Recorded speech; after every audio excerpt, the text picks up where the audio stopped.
Tonight, sales pitch, the Prime Minister's new plan aimed at taking on the housing crisis.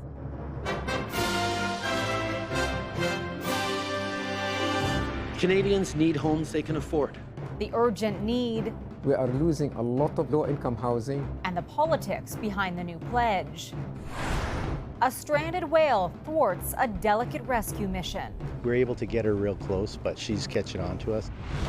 Plus, Canadians told to avoid travel to Israel over fears of an Iranian attack. It's hard to predict what they'll do.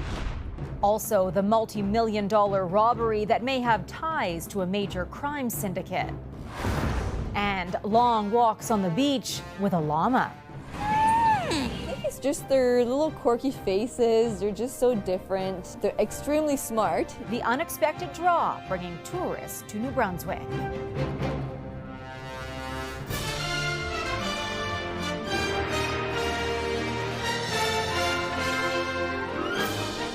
CTV National News with Heather Butts. Good evening. The Prime Minister is making a massive push to try and draw in young voters and convince Canadians of a plan for one of the country's biggest problems, housing. It comes just days before the Liberals reveal the latest budget and is being touted as the most comprehensive and ambitious housing announcement ever seen in the country. CTV's Annie Bergeron-Oliver takes us through the details. Liberal cabinet ministers fanned out across the country to pitch their plan to tackle the housing crisis. 28 pages of promises the government calls the most comprehensive and ambitious housing plan ever. Canadians need homes they can afford. This is one of the most urgent issues that people are facing. Among the new promises, Ottawa is giving tax breaks to developers who build rental units and to colleges who build new student housing. It's offering $40,000 in low-interest loans to homeowners who build a rental suite and spending $150 million to grow the number of tradespeople, while also offering more than $1 billion to reduce homelessness. It is a bit mixed bag. Some of the changes on the tax side, can be done at the stroke of a pen. Other things are going to take a year or two or more in order to get into action. To restore affordability by 2030, the Canada Mortgage and Housing Corporation says an extra 3.5 million homes need to be built.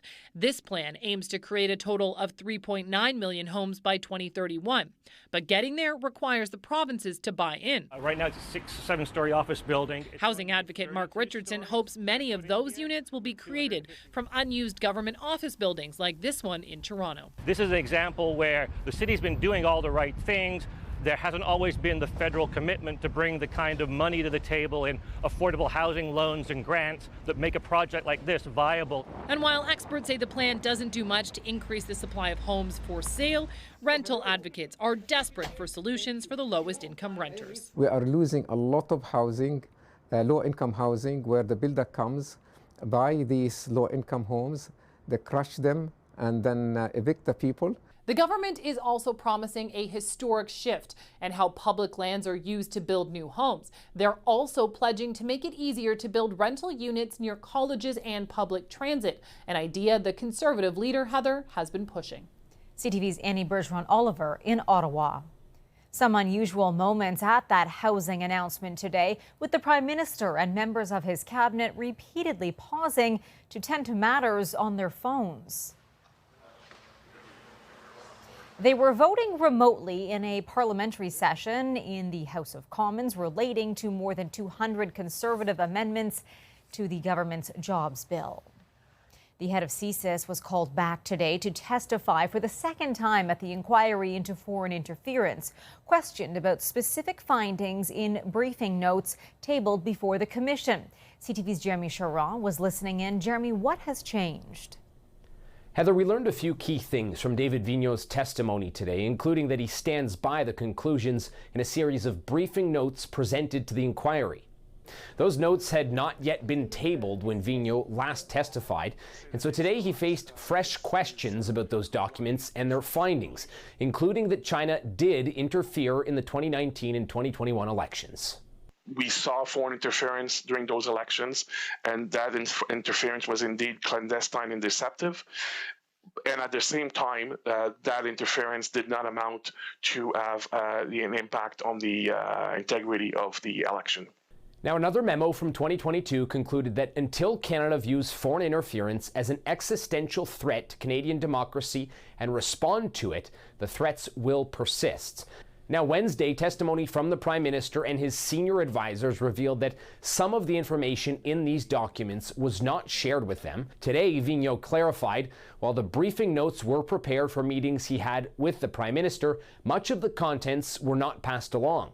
I bring my briefing material and I bring my hockey skates because you have to be able to be very agile on dealing with any issues that the person you're briefing wants to raise with you.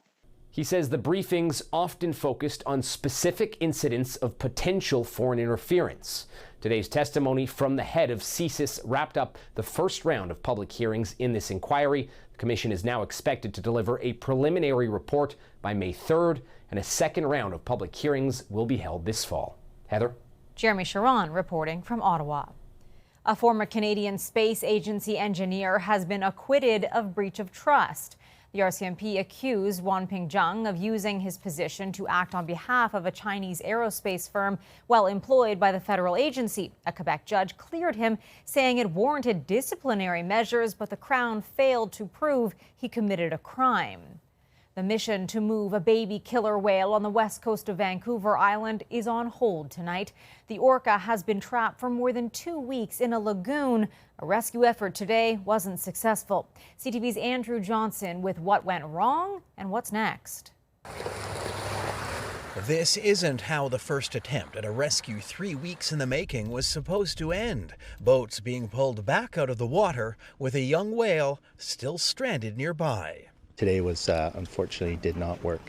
Dozens of people were part of the near 8-hour-long effort today in a remote lagoon on western Vancouver Island. Among them, some of the world's leading marine mammal experts. But the 2-year-old orca they were trying to coax into shallow water wasn't having any of it.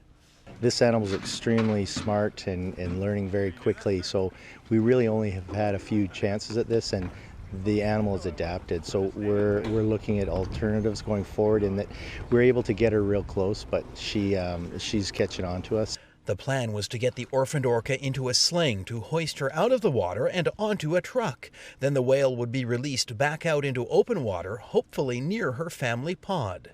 It definitely is the most difficult and complicated rescue that I've been a part of. The calf and her pregnant mother swam into the isolated area, not realizing how difficult it would be to get out. The mother became trapped on a rocky beach and died. The young whale unlikely to survive for long on her own. But today's failed relocation attempt is a positive sign in terms of her condition.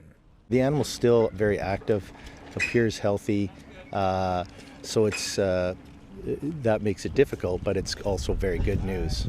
Now, the team being led by the Hattesatt First Nation and Fisheries and Oceans Canada will regroup and put together a plan B to figure out a capture in deeper water. The team's still optimistic, and we're all going to work together to make this work. We're not giving up. Coming up with that new plan is going to take time. The team expects to be brainstorming through the weekend before gathering the new equipment necessary to give this another shot next week. All the while keeping tabs on the health of that little whale who proved today she isn't quite ready to cooperate. Andrew Johnson, CTV News, Zabalas, BC. The former chief of police for Thunder Bay in Northern Ontario is facing charges tonight. Sylvie Huth has been charged with 2 counts of obstructing justice, 1 count of breach of trust and obstruction. It's part of an ongoing misconduct probe after reports found investigations into the sudden deaths of Indigenous people by the Thunder Bay police were tainted by racism and stereotyping.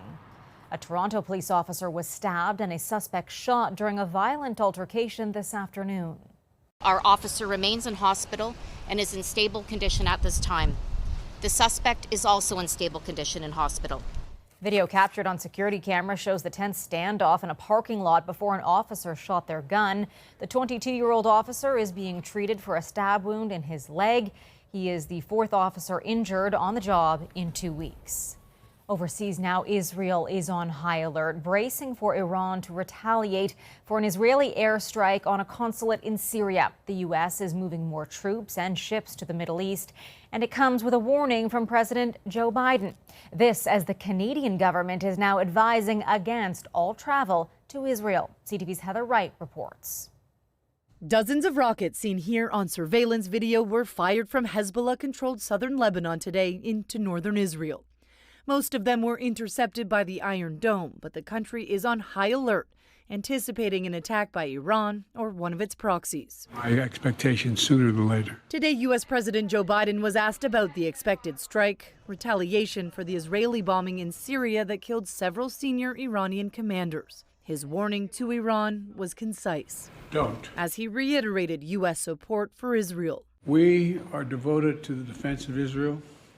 We will support Israel. We will help defend Israel, and Iran will not succeed. The United States has dispatched the head of U.S. Central Command to Israel to coordinate a possible response, which could include intercepting missiles. They should deter Iran, but that assumes that the Iranian leadership is reasonable, and that is something of a gamble. Tehran has publicly and repeatedly vowed revenge for the April 1st strike, though reportedly wants to avoid a serious escalation in the region. Since the war between Israel and Hamas began in October, Iran has used its proxies, Hamas in Gaza, Hezbollah in Lebanon, and the Houthis in Yemen, to attack Israel and its allies, including U.S. troops. More recently, Iran has been smuggling weapons into the West Bank. But despite these clashes, leaders from both Iran and the U.S. have maintained they want to avoid an all-out war. It's hard to predict what they'll do. It serves their interests to maintain a certain impression of unpredictability. Today, Global Affairs Canada issued a new travel advisory for Israel, urging Canadians to avoid all travel due to the heightened risk of attack. Many other countries have issued similar advisories in recent days. Heather. CTV's Heather Wright in Toronto. Arizona is the latest battleground over abortion rights after the state's Supreme Court restored a Civil War-era ban. Vice President Kamala Harris was there today as Republicans and Democrats mobilize to fight back. Here's CTV's Washington Bureau Chief Joy Malvin. If Donald Trump gets back in power, President Joe Biden and the Democrats are seizing on abortion rights, ramping up with new aggressive ads. your body and your decisions belong to you, not the government, not Donald Trump. I will fight like hell to get your freedom back. That freedom was stripped away in Arizona when the High Court reinstated an 1864 law banning nearly all abortions, the only exception to save the mother's life. The shocking ruling is causing chaos and confusion. Billboards are up blaming Donald Trump. Vice President Kamala Harris traveling to Arizona, and she didn't mince words. So here's what a second Trump term looks like. More bans, more suffering, and less freedom. It's 2024, not the 1800s, and we're not going back. We are not going back. Calling Trump the architect of abortion bans, the former president has waffled on the issue. I'm very pro-choice. I'm pro-life. Even suggesting women should be punished. There has to be some form of punishment. And Trump proudly takes credit for appointing 3 conservative judges who helped overturn Roe v. Wade that made abortion legal for half a century. Because we broke Roe v. Wade, and we did something that nobody thought was possible. We gave it back to the states. Now Trump says Arizona went too far, urging lawmakers there to fix it fast. Shame on you! Knowing the abortion fallout could hurt Trump and the Republicans politically. And now that they see it as a political albatross, they're all of a sudden trying to run away from it. They can't do that.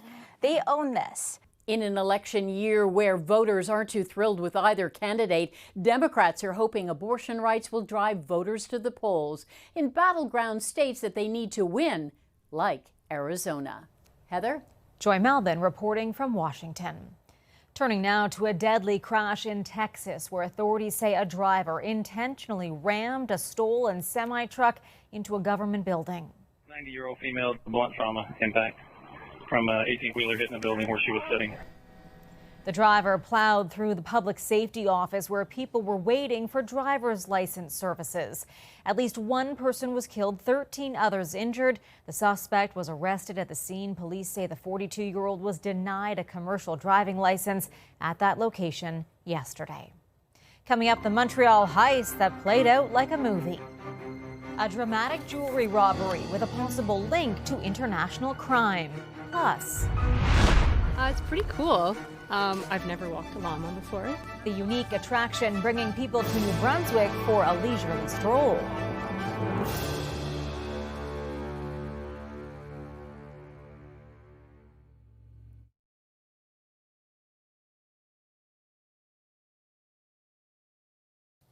The former interpreter accused of stealing more than $16 million from baseball superstar Shohei Otani has surrendered to federal authorities.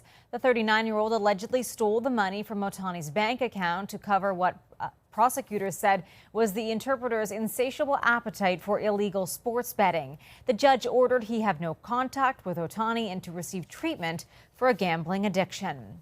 To Montreal now, and a jewelry heist that unfolded like a movie plot. Thieves broke through walls of a mall to steal millions of dollars in jewelry. Investigators suspect links to international crime. CTV's Quebec Bureau Chief Geneviève Beauchemin has more. A smashed ceiling and walls are evidence of the brazen heist. Robbers seemingly hid in the suburban Montreal mall. Ils ont fait une trou ici. And overnight they burst into a shop, spray painting the surveillance camera, cutting alarm system wires. Our products were thrown on the ground, says this store manager. There were bags everywhere. This was seemingly their entry point to the shop next door, a jewelry store they emptied. Police say they caught up to 10 suspects soon after they tried to escape in 3 cars. Investigators say 8 men and 2 women were arrested and face a range of charges, including theft and conspiracy, that they were caught with jewelry and the store safe, a theft worth about $3 million. And what's more, police suspect they may be linked to crime tourism, to what they call South American theft groups. Members of those criminal gangs travel often posing as tourists to carry out illegal activities. The FBI issued a warning earlier this month saying these gangs have been striking for years and that victims' losses in the U.S. alone add up to tens of millions of dollars. And it says that these groups are active across the U.S. and have targeted other countries such as the UK, Canada, Australia, and more. In some cases, thieves send stolen goods to South America or liquidate stolen merchandise and send money overseas.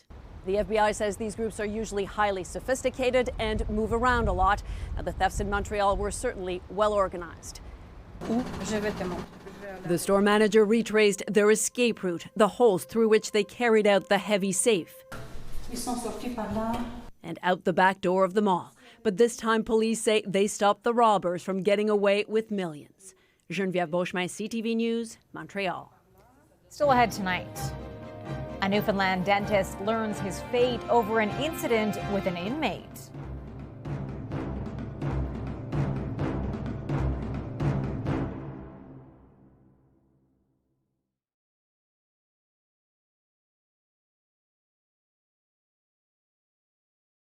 A shocking story out of Newfoundland has ended without any jail time. A dental surgeon let an untrained prison guard pull teeth from a sedated inmate.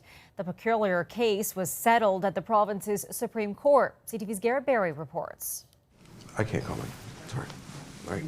Sorry. Dr. Louis Bourget said he was caught up in a teaching moment when, almost 4 years ago, he handed his surgery tools to a prison guard and instructed him on how to remove 4 teeth from a sedated inmate. The guard, along with a coworker, brought the inmate from a small, minimum security prison to a dental surgery office in Gander, in central Newfoundland. The guard took an interest in the procedure and stayed in the room while it started. According to an agreed statement of facts between Bourget's lawyers and prosecutors, the surgeon then began actively teaching the guard. The guard's coworker started to film, all while those 4 teeth were removed. Bourget pleaded guilty to a charge of assault. The former inmate told the court he now suffers from anxiety and fears he could never go to a dentist again. Prosecutors wanted a 3-month prison sentence, but the judge in this case decided that wasn't necessary. She said the risk to reoffend was almost zero and explained the surgeon has already paid almost $1 million in legal fees and fines. Bourget has practiced in Newfoundland, New Brunswick, and Nova Scotia. The judge said a criminal conviction would almost certainly end the surgeon's career. The victim in this case has also sued the provincial government, alleging they failed in their duty to keep him safe. That lawsuit is still in the courts. Garrett Perry, CTV News, St. John's. One of the biggest names in broadcast journalism in the United States and a proud Maritimer, Robert MacNeil, has died. Halifax remains the doorway to my imagination. MacNeil created the MacNeil-Lehrer News Hour on PBS in the 1970s and for decades was one of America's best-known TV news anchors. Born in Montreal and raised in Halifax, his journalism career took him from London to the U.S. He was in Dallas and on the scene of the assassination of President John F. Kennedy in 1963. Robert MacNeil was 93. After the break, llamas on the beach. The herd that has tourists trekking to New Brunswick.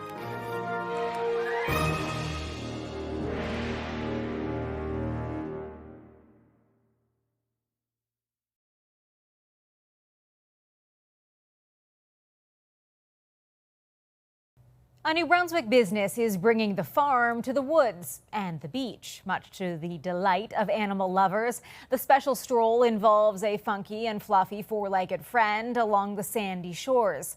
CTV's Sarah Plowman on the creative concept, drawing in a sea of bookings. Doug is the adventurer, Steve, the anxious guy who also rocks a mullet. Pearl is the lazy one. Going for another hill. These llamas and alpacas love treats and earn extra snacks by walking. It's pretty cool. I've never walked a llama before. Many haven't, which is why tourists are willing to pay to lead a llama on a leisurely walk through the woods or along the beach at sunset. This group booked their excursion today. They're here in New Brunswick from Saskatchewan. This is pretty great. Hello. Hi, Kevin. I think I've made a friend. About 4 years ago, it dawned on Josie Gautreau that this could be a business. It happened when she took alpacas to the beach and others wanted to join. Business has been booming since. I think it's just their little quirky faces. They're just so different. Dave is affectionate and loves to be hugged. People book hikes, birthday parties, and visits to seniors' homes. The experience can be therapeutic. They don't judge you. They're very calm. You can cuddle them. Gautreau's noticed businesses like hers are growing in popularity across the country. She plans to expand. We'd like to get into doing like a llama campground. But I also like to get into overnight backpacking trips with the llamas. So we're building saddles right now for them to put backpacks on. Another novel adventure for the curious like Doug, who love to explore and make new friends along the way. Sarah Plowman, CTV News, Capilé, New Brunswick. All right, it does look kind of fun. That's our show for this Friday. I'm Heather Butts. For all of us at CTV National News, thank you for watching. Todd Vanderhayden is sitting in for me tomorrow. I will be back on Sunday. Good night.